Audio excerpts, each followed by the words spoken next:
Testing 1, 2.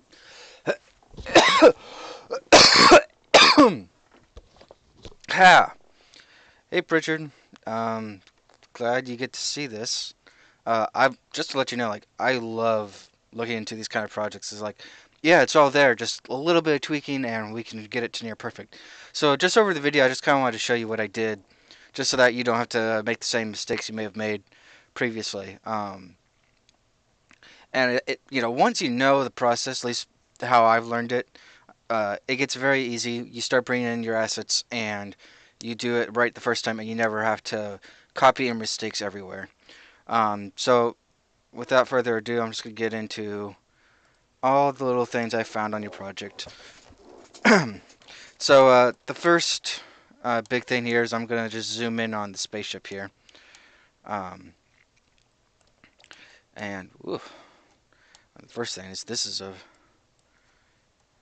project was very tricky to kind of run around because you got all these moving parts and it's already animated, it's ready to go. So let me just get the ship right here where it's out of the way. Alright, there we go. So what we got right here is the ship that's in green. Right here, I don't know if you can see it on the recording, but there's a little black dot. That's your empty, where you're assigning uh, all of your keyframes to, which is awesome. So I'm just gonna grab everything here, select just one of your objects, Control J to join them. Gonna go into edit mode here, select everything, T. I'm gonna do right here is remove doubles and remove doubles. There it goes. It didn't do anything. 0.01. I'm gonna remove doubles. It removed 18 vertices. Did I do that right? That is not the way it happened the first time. Let me just back up here. I want to make sure I got this right.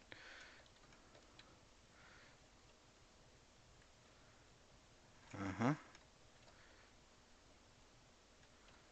There we go. Alright, so I joined everything. Select everything. Select one of the random. I don't really care. Control J. Select everything. Remove doubles. Removed 62,000 vertices. That's what I was looking for. And then right here, there's going to be a little thing, merge distance. I like to set it to 0.01. That's the standard that I seem to find that works with Lego bricks. Um, it looks like you're bringing everything in correctly, so the scale is working as it should. So 0.01 is a really good number to work with. But anyway, now it's one solid object. Go back in edit mode here one more time. Shading UVs, I'm going to hit recalculate to make sure we get it all right. Oh, I jumped another step. Alright, Control F tries to quads, or Alt J. This is a good way of modifying the way your UVs come out. Instead of being all triangles, they come out as squares. So I'm just going to apply that little trick real quick. Now I'm going to recalculate. Dun, dun, dun. The computer's going to freeze up a little bit. At least mine will. And you may have, like with your small computer, you might have these kind of issues. You may want to like make one engine nacelle apart, the other engine nacelle apart, and then the main hub, and then eventually merge all three together so you have less objects to work with.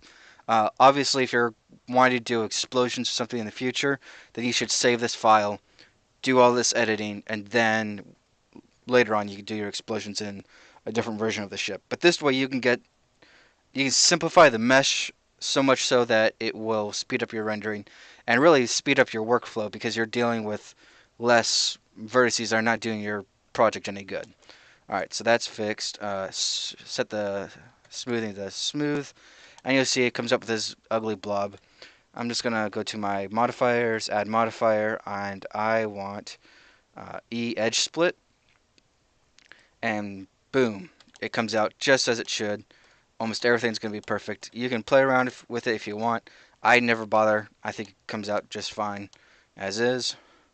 So there we go. And that's basically what you'll do with everything in your scene. At least that's what I did with everything in your scene. I found these materials, or these objects, I'm sorry. I just select all of them, select one random brick, Control J, hit tab, go into edit, select A for everything, go to tools, remove doubles, um, and then it's shift F, uh, control F, I'm sorry, tries to quads, recalculate, smooth, modifier E for edge split, activates that, and there we go.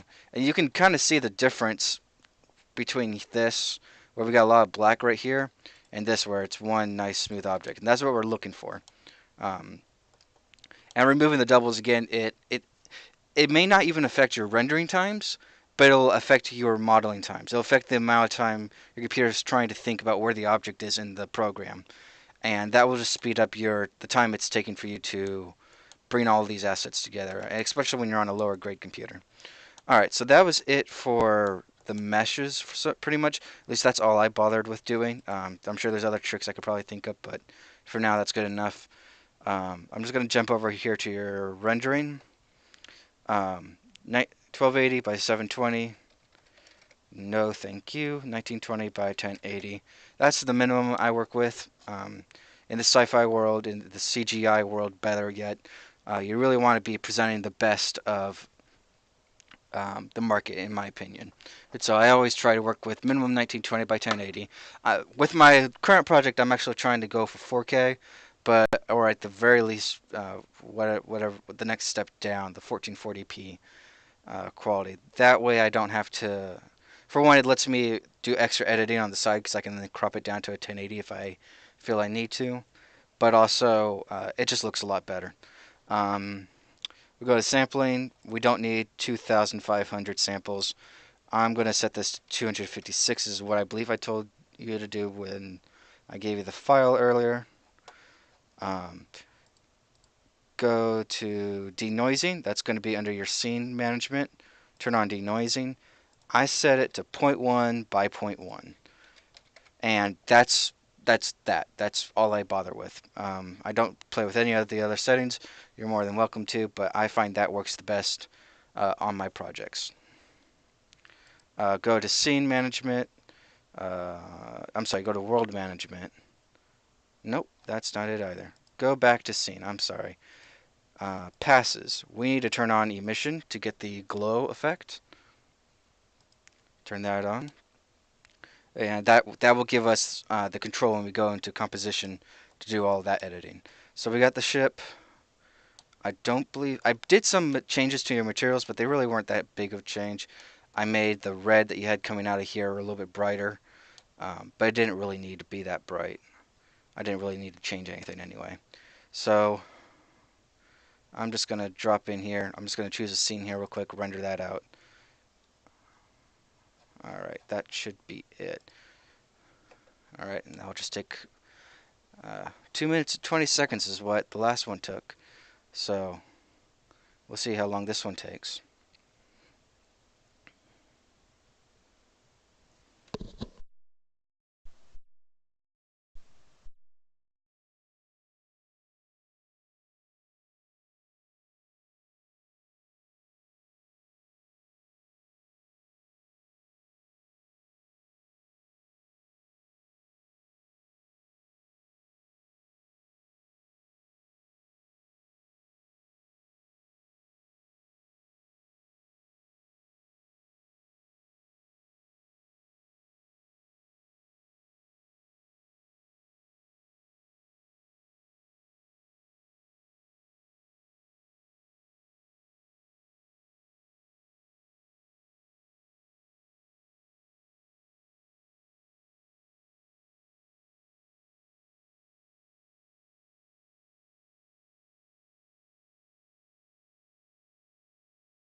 Almost there.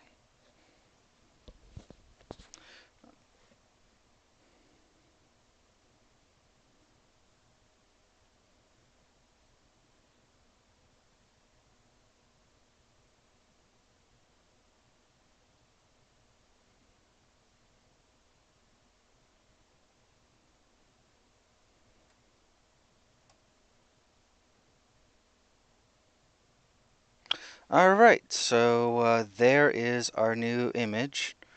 You see there's some significant noise right in this general area. Down here where the engine nacelles are that big giant red, they're just pumping light everywhere.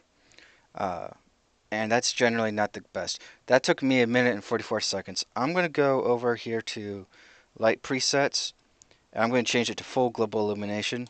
This is just another one of those settings where I set it to that and it fixes everything and I don't ever play with it again. Um, I'm not going to re-render right now, but it should fix at least some of the light paths. What's happening is the light hits an object and then bounces towards the camera, and that's when we get to actually see the light. In this case, when we set the lighting paths down to a smaller amount, we save a little bit on render time, but it actually makes the scene much more noisy because we're giving less time for the light rays to bounce on an object, fully hit it before coming to the camera, and at least that's the best way I can describe what's going on. So let's switch this from default to composition. I'm just going to modify this viewport a little bit, switch this to rendered result, turn on the use nodes, and we get the output, we get the render layers. Uh, to get the glow is just go to the filter, we're going to add in glare, assign that, we're going to get the mix, and we're going to switch that from mix to add, and we'll throw that on. There's our output. You can see right away we're getting our glow. I'll change that from medium to high, iterations all the way up to, I believe the top is 5. We're going to set that to 0.95. Color moderation, that's okay. Threshold, we're going to set it to 0.5. And I like to just do 2 streaks. Then angle offset, 5 degrees, 15 degrees. It doesn't really matter. It's just a little thing to kind of change it. If you want everything to like they all line up the same direction. So if you want them to all line up in a particular manner, like right now in this scene, in this one shot, we could have them all line up, let's say 10 degrees. And they all pretty much line up with the direction the ship's facing. So it's almost like the camera is in line with the ship. In reality, it's actually not. The ship's a little bit rotated than the camera is. So I'm just going to bring that back down to 5. And that's all that was done to get the glare in. Actually, there's one more thing I added in. I'm going to duplicate the glare, Shift D, and then paste it there. Change that from streaks to fog. Nope, ghosts. I think that's the right one. No, it's not ghost. I'm sorry.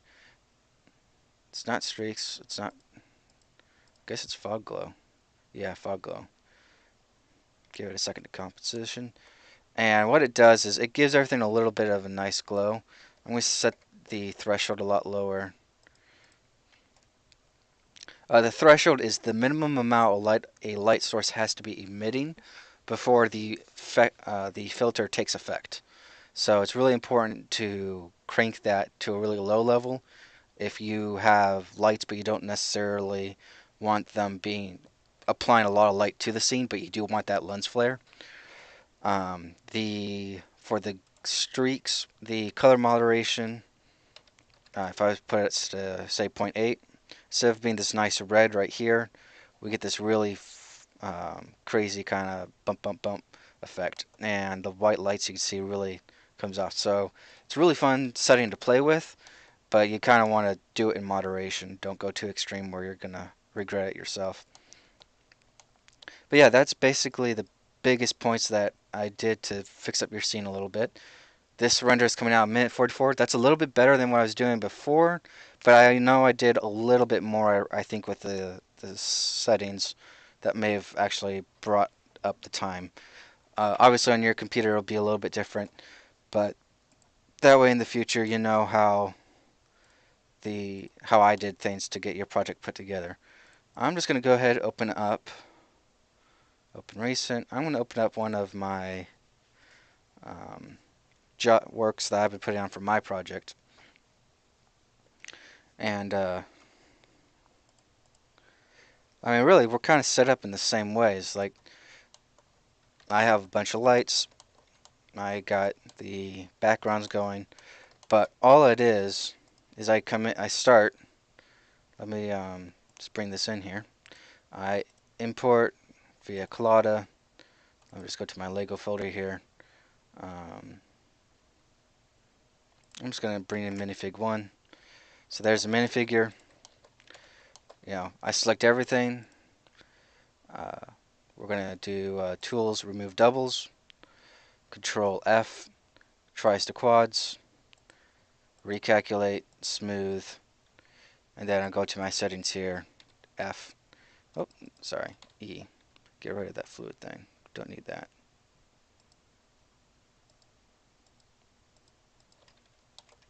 I do not want the fluid sim.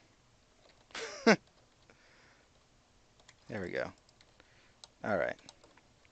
Edge split. Recalculate. And of course, this mesh being that it just got brought in, it would need significant cleanup to make it usable.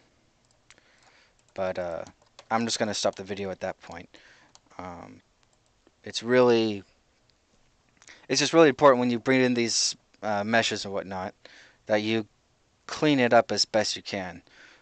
This scene right here is 8 million vertices, which is just a ridiculously high number for me. And it's mostly empty, There's not much to the scene.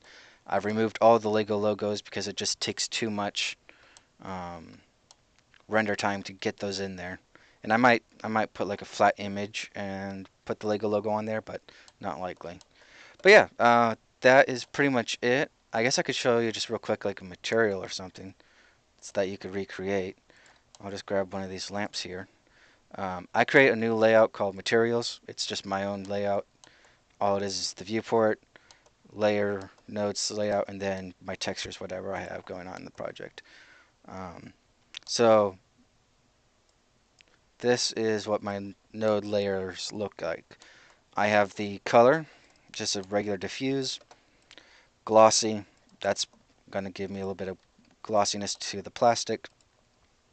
I apply a bump map, and in this case it's thumbprint, so that's going to the glossy. Sometimes I'll have a second texture, and that'll go to the diffuse, and that gives a little contrast between the two. But then they just go into a mixed shader into the material output. Then I just have some other modifiers here that factor in how much diffuse versus glossy comes in to give it a little bit more worn look. So yeah, that's pretty much it.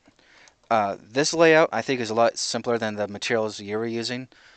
Exotic materials are fun to play with, but they can cost you in the long run with render times. And I believe at least this gave me the perfect plastic look anyway. So yeah, I'm gonna cut it off here, and thanks for watching. Hope you enjoyed. Hope you got some new information and make your projects a little bit better.